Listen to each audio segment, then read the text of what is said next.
Toraiko just wanted to get back to school early, but little did she know she would come across a body hanging from a utility pole.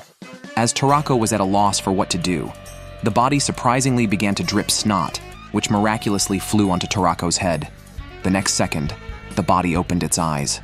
The reason it was hanging there was, of course, because of the antlers on its head. Suddenly, Shikanoko stared at Toraiko with a death glare, frightening Toraiko immensely. But upon further thought, if she took a detour to school at this time, she would definitely be late, which was absolutely unacceptable for an honor student.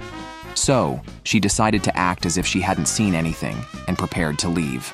At that moment, a terrifying voice came from behind. "Are you going to just stand by and watch someone die?"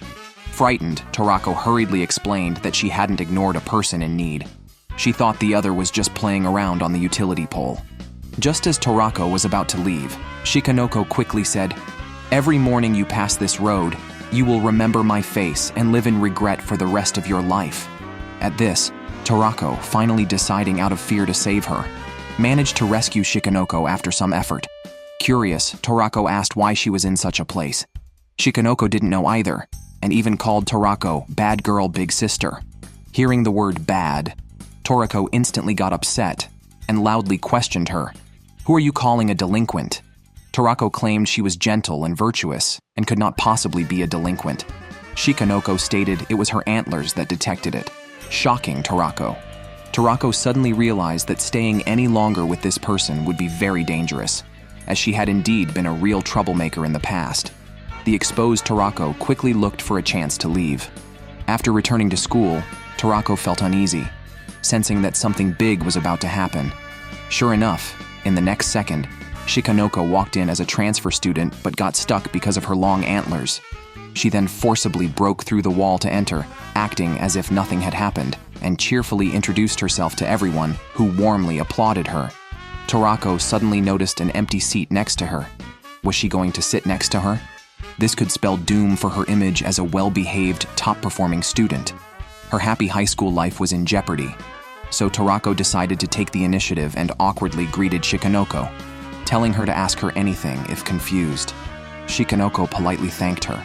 Toraiko thought this would lead to a peaceful high school life, but that was wishful thinking. Shikanoko called her "bad girl, big sister," making Toraiko feel like the sky was falling. The classmates were incredulous. So, Toraiko is a delinquent? Toraiko, sweating profusely, begged Shikanoko to stop talking nonsense. Shikanoko insisted she wasn't lying, and even knew Toraiko was a virgin because her antlers reacted. This statement drew intense attention from classmates and teachers. At this point, Toraiko really wished Shikanoko would stop talking, and she shyly bowed her head in embarrassment over the topic. During the break, Toraiko wanted to have a serious talk with Shikanoko, but as soon as she pushed open the classroom door, she found a pile of little deer cookies on her desk. It turned out that this was Shikanoko's way of thanking Toraiko for saving her life. However, seeing the drool from Shikanoko, Toraiko couldn't help but complain, as it seemed like they were made for Shikanoko herself. Seeing that Toraiko was not pleased with the gift, Shikanoko directly pulled off one of her antlers and gave it to Toraiko. Toraiko looked disgusted, and the next second, Shikanoko explained that the antlers were edible. Toraiko showed no interest. Thinking it was because the antler was drooled on, Shikanoko pulled off the one she hadn't chewed and offered it to her. Seeing that Toraiko still didn't want it, Shikanoko reluctantly put the antler back on. But then, Shikanoko thought Toraiko wanted to eat deer meat.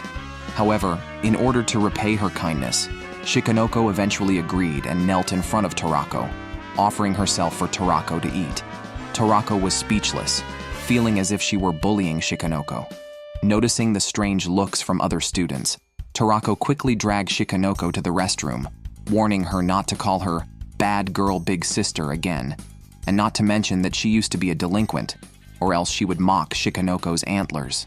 The next second, Shikanoko became sad, realizing that they couldn't avoid such idle gossip. She forced a smile and apologized. Hearing this, Toraiko also felt she had been too harsh. Just as Toraiko was about to apologize to Shikanoko, Shikanoko suddenly removed her skull. After school, after being tormented all day, Toraiko was just about to go home when she heard a loud noise from the storeroom. Rushing over, she found Shikanoko bloodied on the ground. Toraiko was at a loss. The next second, Shikanoko got up, having only fallen from a ladder. Toraiko's face stiffened. After helping Shikanoko bandage her wounds, Toraiko also helped clean up. It turned out Shikanoko had founded a club called Deer Club and planned to use this place as the club's base, which the teacher had also agreed to. To Toraiko's surprise, the teacher appointed her as the president of the Deer Club, all thanks to Shikanoko's meddling. Unable to refuse the teacher, Toraiko unwittingly became the president of this strange club. At that moment, Shikanoko handed a brush to Toraiko, because the purpose of the Deer Club was to take care of deer. As Toraiko was brushing Shikanoko, a strange woman in the distance was watching the two of them.